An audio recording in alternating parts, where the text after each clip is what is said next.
Bienvenue pour cette nouvelle exploration. Aujourd'hui, on s'attaque à un art complexe, celui de convaincre. On pense tout de suite aux négociations, bien sûr, mais ça touche à plein de discussions, pro ou perso. Tout à fait. Dès qu'on veut faire passer une idée, en fait. Exactement. Et les sources qu'on a étudiées proposent une perspective assez étonnante, je dois dire, presque contre-intuitive sur ce qui marche vraiment. Oui, ça bouscule un peu les idées reçues. Carrément. Notre mission, si on peut dire, c'est de décortiquer une approche de la persuasion qui mise moins sur les arguments logiques qu'on a l'habitude de sortir et plus sur autre chose. Un autre facteur plus humain. Voilà. Les textes suggèrent que la clé, ça pourrait bien être l'empathie. C'est assez fort comme idée. Intéressant. On pense souvent qu'il faut une montagne d'arguments, des preuves béton pour convaincre. Et si, en fait, la véritable efficacité résidait ailleurs? Si c'était pas une question de qui a raison le plus fort? Ok, décortiquons ça. Allons-y. Pour commencer, les textes sont assez directs. L'argumentation logique, les faits, les chiffres, c'est utile, d'accord, mais ce n'est pas décrit comme le moyen le plus efficace. Ça interpelle, non? Qu'est-ce que ça dit de nos méthodes habituelles? Mais oui, ça heurte de front notre foi dans la rationalité, quoi. On se dit, si c'est logique, ça devrait marcher. Mais pourquoi cette méfiance vis-à-vis de la logique pure? Oui, pourquoi? Les sources pointent vers une réalité psychologique assez fondamentale. On n'est pas juste des machines à calculer. On est des êtres complexes. Une des sources le dit très crûment. On change rarement d'avis à cause d'un raisonnement logique. Ah oui, quand même. Ça peut paraître fou, mais si on y réfléchit, un débat super logique, est-ce que ça fait vraiment changer d'avis quelqu'un sur un sujet qui lui tient à cœur? Souvent, non. L'argumentation, même parfaite, elle tape contre un mur. Un mur invisible. J'aime bien l'image. Il est fait de quoi ce mur alors, selon les textes? Il est fait de tout ce qui n'est pas logique, justement. Nos émotions, nos croyances profondes, nos expériences passées, nos biais, toute notre subjectivité en fait. D'accord. Et ce que suggèrent les textes, c'est que balancer des arguments purement logiques à quelqu'un qui n'est pas déjà un peu sur la même longueur d'onde, non seulement ça risque de pas marcher, mais ça peut même le braquer encore plus. Ah oui, l'effet inverse. Exactement. La logique peut être perçue comme froide, distante, comme si on voulait juste prouver qu'on a raison et que l'autre a tort, pas vraiment comme si on cherchait à se comprendre. Donc, on essaye d'ouvrir une porte blindée avec la mauvaise clé, en gros. C'est un peu ça, oui. On ignore toute la partie émotionnelle, psychologique de l'autre. D'accord. Donc, si la logique pure montre ses limites, c'est quoi l'alternative que ces écrits mettent en avant? Je crois qu'on arrive au cœur du sujet, là. Oui, on y vient. Et c'est là que ça devient vraiment intéressant. Les sources, elles convergent toutes vers un concept, l'empathie. Son importance est cruciale, c'est le mot. Mhm. L'idée maîtresse, elle est puissante. Ce qui marche vraiment, c'est d'amener l'autre à ressentir de l'empathie pour soi. Le mot important, c'est ressentir, pas juste comprendre avec la tête. Tout à fait. Et cette différence entre comprendre intellectuellement et ressentir émotionnellement, elle est clé. Ce qui est fascinant ici, c'est que ce n'est pas juste « Ah oui, je comprends sa situation ». Non, C'est plus profond. C'est amener l'autre à ressentir de l'empathie pour nous, pour ce qu'on vit, nos besoins. C'est un petit twist, mais ça change tout. d'accord, je vois. C'est pas juste comprendre que j'ai besoin de ressources. Voilà. On peut comprendre la logique du bas. Son projet est important, il lui faut des moyens. Mais ça ne veut pas dire qu'on va se bouger pour l'aider. L'empathie, elle, crée cette connexion, ce moteur. Et comment on l'a créé, cette connexion, d'après les textes?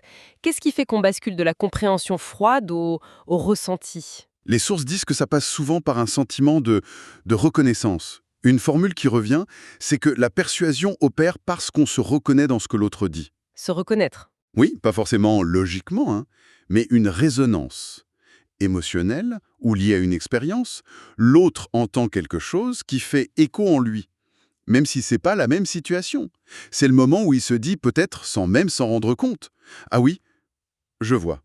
J'ai déjà ressenti un truc comme ça. Cette petite étincelle de familiarité. Exactement. C'est ça qui ouvre la porte. L'objectif, au fond, c'est que l'autre arrive à se mettre à notre place. Mais pas parce qu'on lui demande de le faire, Non, bien sûr. plutôt parce qu'on a réussi à créer les conditions pour qu'il puisse le faire presque naturellement. C'est là toute la subtilité et la puissance. D'accord. Donc le but, c'est de tisser ce lien, de faire vibrer une corde sensible pour que l'autre puisse se projeter un peu dans notre peau, ressentir notre point de vue. Le principe est clair, mais concrètement, Oui, la question pratique. comment on fait? Les sources doivent bien donner des pistes, des stratégies, non? Pour cultiver cette empathie chez l'autre. Oui, oui, tout à fait. Elle ne reste pas que dans la théorie. Il y a des approches très concrètes. Déjà, une première chose qui découle de ce qu'on disait sur la logique. Résister à la tentation d'empiler les preuves, les chiffres, les faits. Ah bon? Même si on en a? Bien sûr, les faits ont leur place, mais trop de logique, ça peut être contre-productif si le but est de créer l'empathie. L'idée, c'est pas d'abandonner la raison. Attention, c'est juste de pas en faire l'unique outil. D'accord. Parfois, un seul exemple, bien choisi, bien raconté, ça a plus d'impact qu'une avalanche de données brutes. Ne pas noyer l'autre sous les arguments. Ok, c'est déjà un changement de posture. Et ensuite, quelle autre piste? Une autre stratégie forte que les textes mettent en avant, c'est de décrire une situation comparable à la nôtre. Mais une situation que l'autre a peut-être vécue ou qu'il peut imaginer facilement. Trouver un terrain commun, une analogie d'expérience. Hmm. Une analogie, par exemple. Au lieu de juste dire «il me faut plus de temps pour ce projet», on pouvait peut-être rappeler une fois où lui-même était débordé, ou un moment où on a vu ensemble que la précipitation, ça avait posé problème. Ah oui, je vois. En faisant ça, on ne parle plus seulement de notre problème. On active chez lui le souvenir d'une sensation, le stress, la frustration. On construit un pont. Émotionnel. Un pont émotionnel, c'est une belle image ça. Et il y a aussi cette idée d'adapter son langage, c'est ça? Utiliser ses mots, ses repères, son expérience. Oui, c'est très important selon ces analyses. C'est subtil, mais ça marche. D'abord, utiliser le vocabulaire de l'autre. Faire référence à des choses qui lui parlent. Ça montre qu'on l'a écouté. Vraiment écouté. C'est une forme de respect, en quelque sorte. Exactement. Et puis, ça lui facilite la tâche. Ça demande moins d'efforts pour comprendre et se connecter à ce qu'on dit. Si on parle sa langue, c'est plus simple pour lui de voir les choses de notre point de vue, même juste un instant. Comme accorder son violon sur le même la? Voilà, c'est ça. Pour que la résonance soit possible. Bon, évidemment, ça demande de l'écoute active de notre part et de savoir s'adapter. Écoute active, adaptation, ouais, on sent que c'est plus fin que juste réciter son argumentaire. Et il y a un dernier point qui m'a semblé essentiel. Faire la différence entre faire comprendre un besoin et le faire ressentir. Ah oui, ça c'est peut-être le sommet de l'iceberg. Faire comprendre, c'est souvent logique.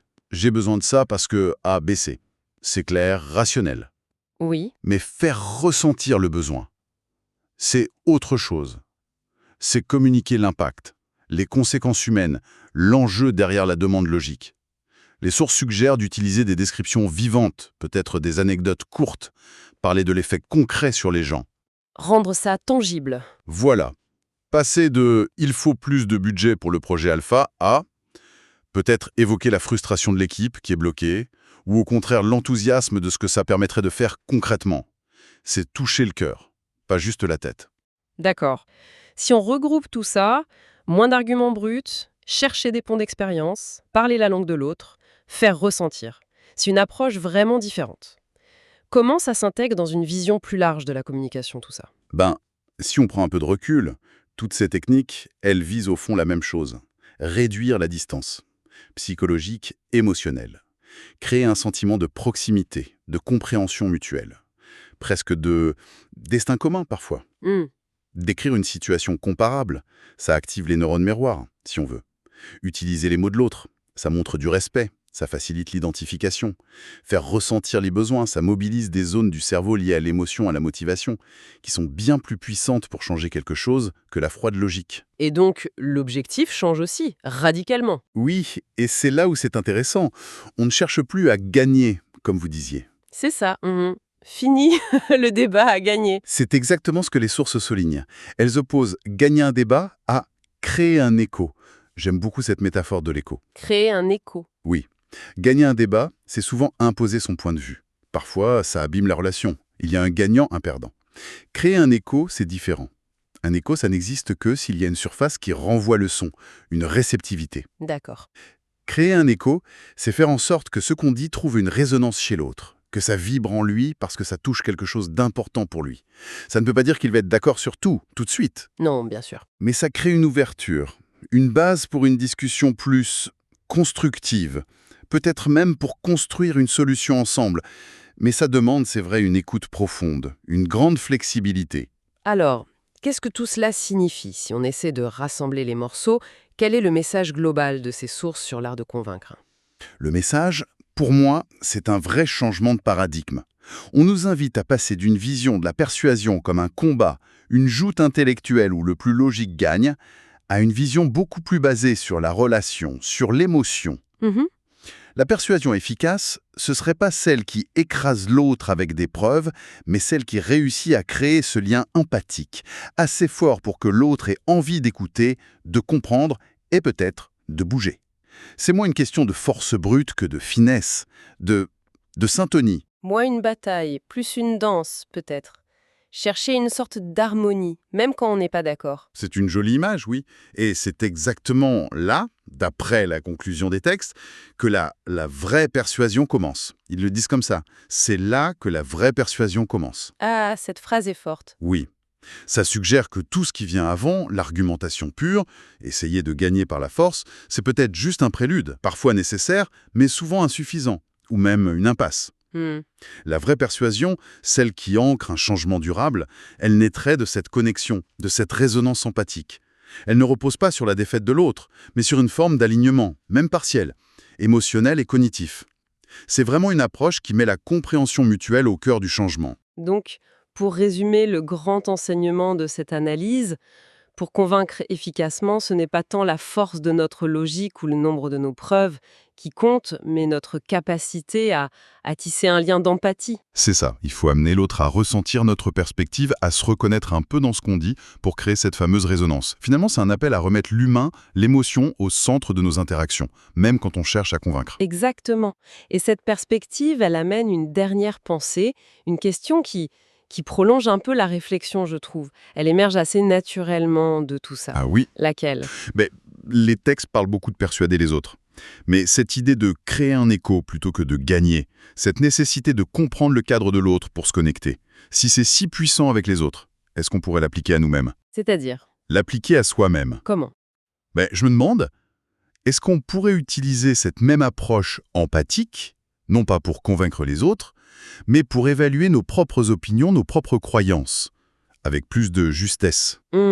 Intéressant. Si on est face à un point de vue très différent, qui nous choque peut-être, est-ce qu'on pourrait essayer consciemment de ressentir la perspective de l'autre, d'identifier l'émotion, le besoin qui est derrière, même si on est en total désaccord sur la logique? Faire un effort d'empathie envers l'idée adverse. Voilà. Est-ce que cette tentative de créer un écho en nous de ce que l'autre exprime, est-ce que ça pourrait nous aider à voir les limites ou les nuances de nos propres positions et au final à affiner notre propre jugement? Une sorte d'auto-persuasion par l'empathie inversée, quoi. Une auto-persuasion par l'empathie inversée. Eh bien, voilà une piste de réflexion assez fascinante pour conclure notre exploration d'aujourd'hui. Merci d'avoir suivi cette plongée dans les subtilités de la persuasion, où l'empathie, décidément, semble jouer un rôle bien plus central qu'on ne le pense souvent.